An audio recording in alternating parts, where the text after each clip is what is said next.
Prince Harry reportedly becomes the punchline as Jon Stewart takes aim and King Charles keeps his distance during a tense US visit. Tell us in the comments where you're watching from, because this story didn't just trend, it split audiences across politics, royalty, and late-night television.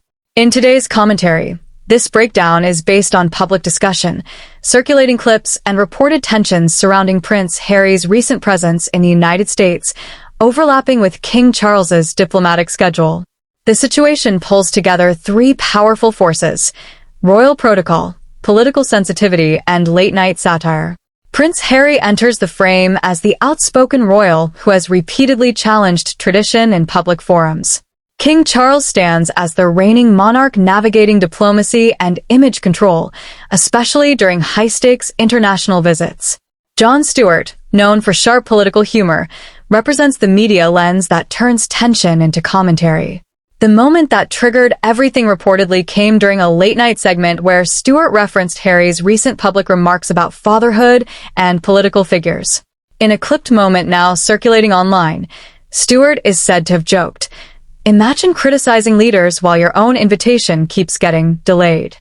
And just like that, the tone shifted from humor to something closer to public dissection. But you haven't heard the craziest part. The joke didn't land in isolation. It landed in the middle of reports suggesting King Charles was already frustrated with Harry's glib tone in recent interviews, particularly comments that overlapped awkwardly with diplomatic sensitivities ahead of meetings involving Donald Trump. Timing, in this case, wasn't just bad. It was combustible. As the king prepared for a U.S. state visit, sources suggested the Duke and Duchess were not included in official plans.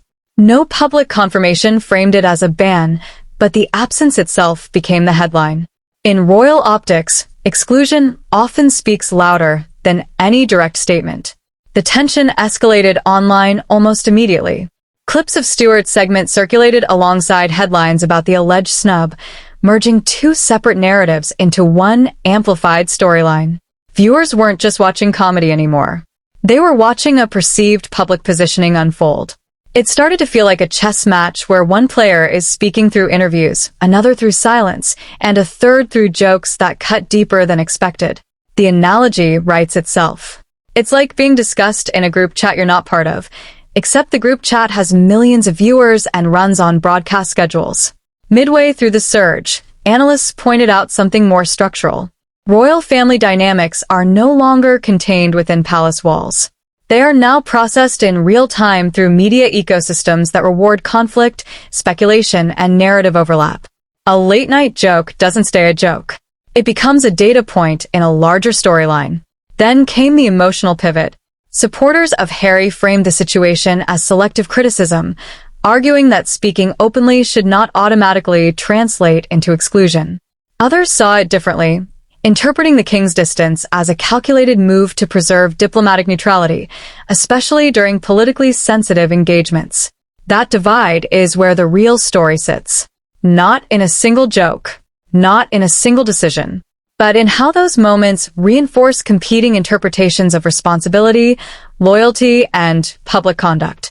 Social platforms reportedly saw spikes in engagement tied to both the Stewart clip and the state visit reports. Hashtags referencing Harry, Charles, and the broader royal tension began trending simultaneously, pulling different audiences into the same conversation for entirely different reasons. The turning point is subtle but important. Nothing explosive happened in one single moment. Instead, multiple smaller signals aligned. A joke, a report, an absence. Together, they created the perception of a coordinated narrative, whether intentional or not. And that perception is what people reacted to. By the time the news cycle stabilized, the structure was clear. King Charles continued his diplomatic agenda without visible involvement from Harry. Jon Stewart's segment remained online, dissected frame by frame. And Harry's position in the broader narrative became even more contested. In the end, no direct confrontation occurred. No public statement closed the loop. But the silence between those pieces told its own story. When authority speaks through absence and media speaks through humor, the truth usually sits somewhere in the tension between them. If you thought that was wild, hit subscribe and drop a comment below. Wait till you see what was reportedly said behind closed doors during the same visit that never made it to camera.